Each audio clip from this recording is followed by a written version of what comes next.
I have here the transcript of the hearing in Congress. Hindi ko po maintindihan bakit parang dito hirap na hirap po siya magtagalog when in fact sa Congress po nung November, Tagalog naman po ang sagot niya. Ang tanong po sa kanya ni Congressman Luistro, payment of incentive, 11 po. Would you know whether this amounts would total 120 exactly? Yes, ma'am. Gitotal ko po yan, ma'am. 120 million po. It's all puro Tagalog, Mr. President. What is this? I mean, mabuti po sana pati yung discretionary and she's a government official. She doesn't know what discretionary means is. I mean, what it means? Dito po, puro sumasagot naman po siya. English, Tagalog. Yes po. Are you aware? Opo. O may authority, special disbursing officer. Kasi po, wala akong alam kung paano po i-implement ang mga confidential. Mr. President, tama na po itong panluloko sa atin. Please, Mr. President, compel this witness to talk in Tagalog. Kahit po yung mga Bisaya po nakaintindi ng Tagalog, nakakasalita ng Tagalog, ano tayo sa ibang bansa? Ano tayo, mga Hapon, mga Chinese? I know, Miss Witness, you can understand Tagalog, you can speak Tagalog dahil nandito po ito. Ilang pahina po ito. Tagalog po yung sagot po ninyo. English po, sumasagot kayo. Tinatanong kayo ng English, sumasagot po kayo. Bakit ngayon parang hirap na hirap? Kailangan i-translate sa Tagalog, sa Bisaya, sagot, Tagalog, Bisaya, Tagalog, Bisaya. E abutin mo tayo ng isang taon dito, Mr. President. Ito po yun. Sumagot naman po siya. Alam nga ba naman, lulukuhin tayo ng nagtatranscribe po nito. Sagot po yan. Kasi po, nagbabase lang po ako sa ibinigay ni Sir La Chica ng mga ibinalik niya sa akin. Miss Acosta, kindly answer the question. Piatos po ang sinabi ko, ma'am, na apelyido. That's all, Mr. President. Yes, Senator Judge Zubiri, would you like to offer your services? Yes, actually, not the services to interpret, but it's possible that Attorney Ligutan could ask the question in Bisaya para maintindihan, kasi pareho kami mga Bisaya, para maintindihan ni Ma'am Acosta. And then, anyway, it can be objected to by the defense because I know there are 3 or 4 of you, Bisaya, taga Cebu, tulo mo diya, nakasabot.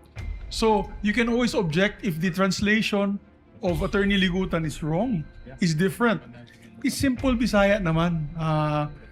Makasabot man ta, pero ang mga tinagalog din hindi kasabot. But you know, it's very simple. Yes, so maybe that way we don't have to keep stopping. Attorney Ligutan can ask the question first in Tagalog and then translate to simple Bisaya. Makatubag ni si Ma'am, she can answer. And then Attorney Ligutan can offer the answer also in Tagalog. If it is not like, of course, approved by the defense can give a clarification of what the answer of the lady witness has. The point of the Thank you very Senator much. Judge is well taken. Let's try to do that, Okay, now. counsels, with your permission. Yes, Attorney Bakel? Yes, Your Honor. May we respectfully suggest for a court-appointed interpreter considering that hindi po kasi ako Bisaya. So, actually, nahihirapan po ako to understand the witness, understand Attorney Ligutan, and understand my colleagues who are likewise. If you may, if you will please, we already have an interpreter, actually 2 of them here, Yes, sir. that will course it through the chair if there is a need to do so. Some of the words are understandable. Anyway, kindly proceed slowly, Attorney Ligutan. I will. But on this issue and this question, Ms. Acosta, ang tanong po sa inyo, may mga nilagay po kayong accomplishment report na wala dun sa physical and financial plan. Na sinabi nyo lamang o tinisip nyo lang, kasama yan sa good governance program. Ang nasulat sa accomplishment report, Your Honor, is yung mga expenses na allowable po sa confidential funds. Opo, pero wala nga po yan, hindi yan nilagay doon sa physical and financial plan. Nakalagay lang po sa accomplishment report. Sa accomplishment report, Your Honor, kung actual. Kaya nga, doon nga lang po nakasulat. Sa physical and financial plan, wala po doon.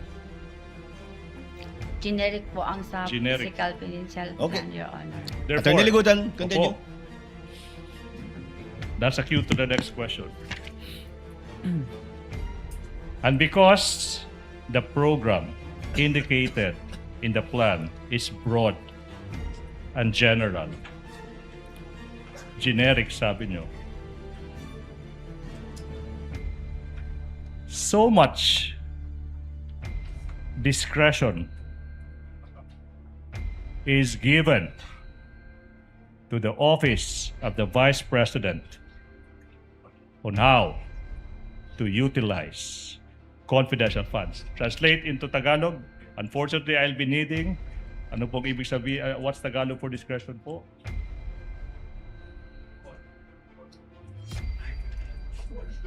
Kasi nga, broad, general, yung program nakasulat sa PFP.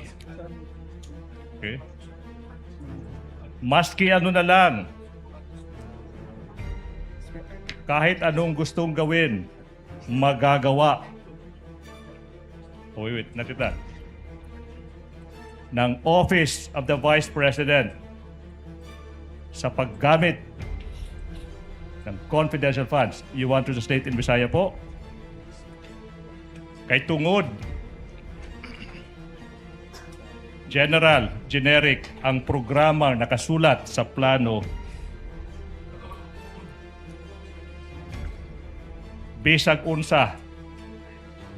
So much discretion. Ma'am, I think you understand discretion, di po ba? Authority? Dako ang pagbuot sa Office of the Vice President kung unsaon nila paggamit sa confidential funds. Tama po ba? Objection, Dili, Your Your Honor. Honor. What's the objection, counsel? Speculative and argumentative, Your Honor. It's not argumentative, counsel. Neither is it speculative. Objection overruled. Ma'am Gina, dahil po kayo nagsabi generic yung good governance program, malaking laya ang nabigay sa inyo para magsulat ng kung anumang mga programa na papasok doon sa generic na good governance program. Dili, Your Honor. Kaya Hindi. nagbase ako sa Joint Circular 2015. So ang sagot ay hindi ganun kalaki ang kalayaang meron sila dahil binase niya yung kanyang accomplishment report sa JC 2015-1. Tama po, ma'am? Oh. Yes, Your Honor. Okay. Attorney Sid. Ligutan. Now, showing you again, Madam Witness, the 2022 Physical and Financial Plan. After you prepared the plan, nakasulat dyan, show the document please, it was noted, Attorney J, noted by a certain Rosalyn Sanchez. Tama po ba? Yes, Your Honor. Yes, Your Honor. The document please. And thereafter, you presented the plan kay Inday Sara, Vice President Sara, for her approval. Tama po ba?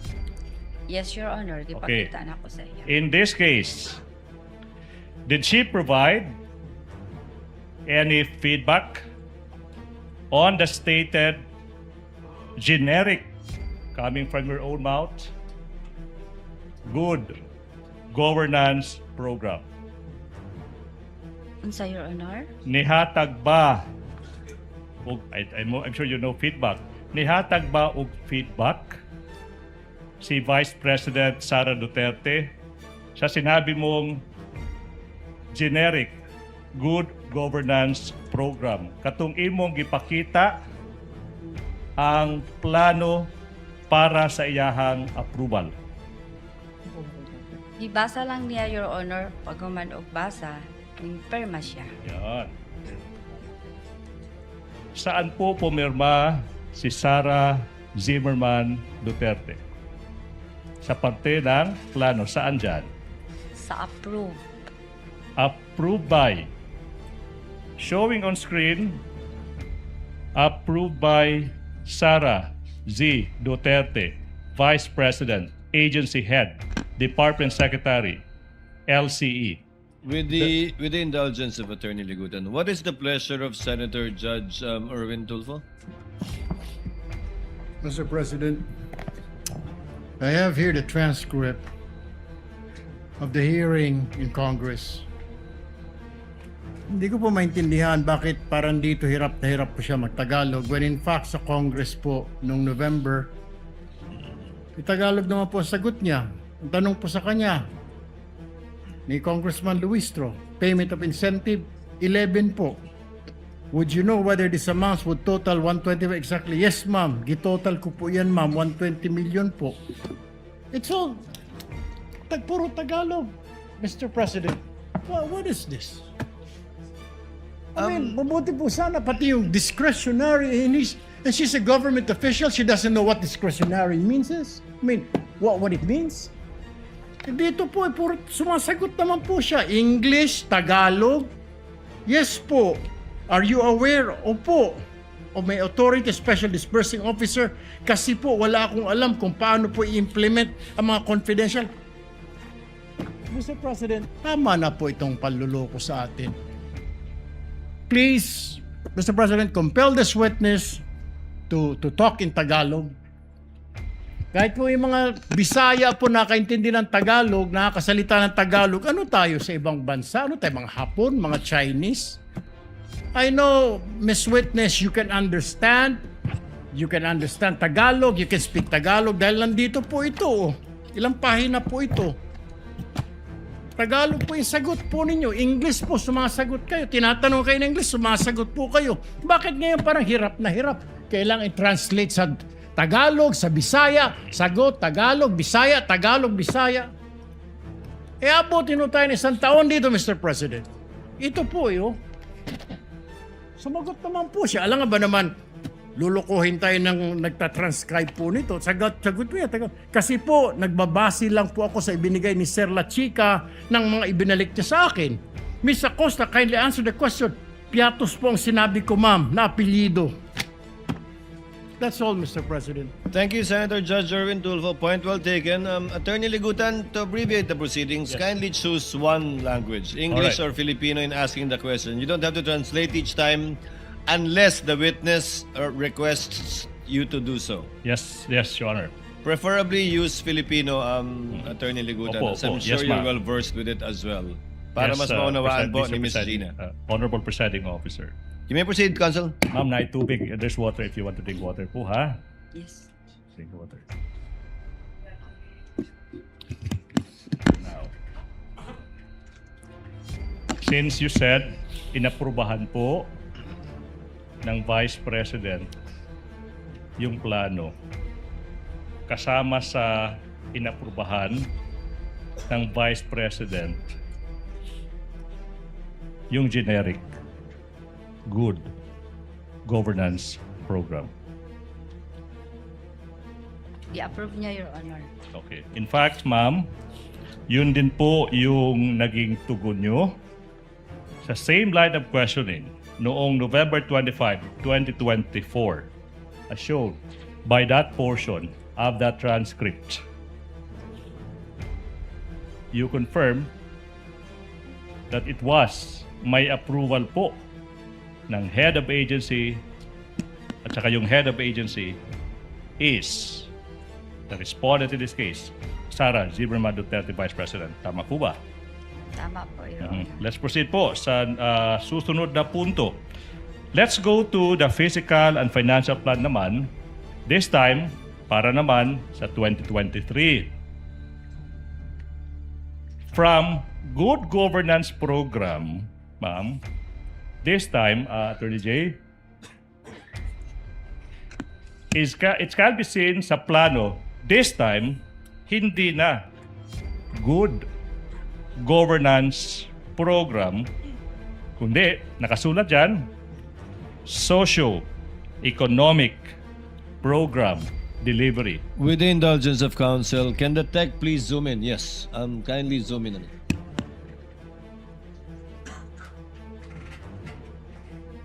May proceed, Your Honor. Ms. Gina will please answer. Kindly confirm ang nakasulat na po sa 2023 ay yung socio-economic program delivery. Yes, Your Honor. Hindi na po good governance program. Yes, Your Honor. Proceed, Your Honor. But, sa 2023 Fiscal and Financial Plan, okay, yung expected outcome naman nananatili 2022 na expected outcome. Nakasulat, safe implementation of OVP initiatives and confidence building for 2022. Same expected outcome, safe implementation of OVP initiatives and confidence building. Tama po ba? Tama po, Your Honor. Ma'am, po pwedeng mas malapit pa sa mikropono para po marinig. Again, may tubig dyan, ma'am, ha? If you want to drink water now.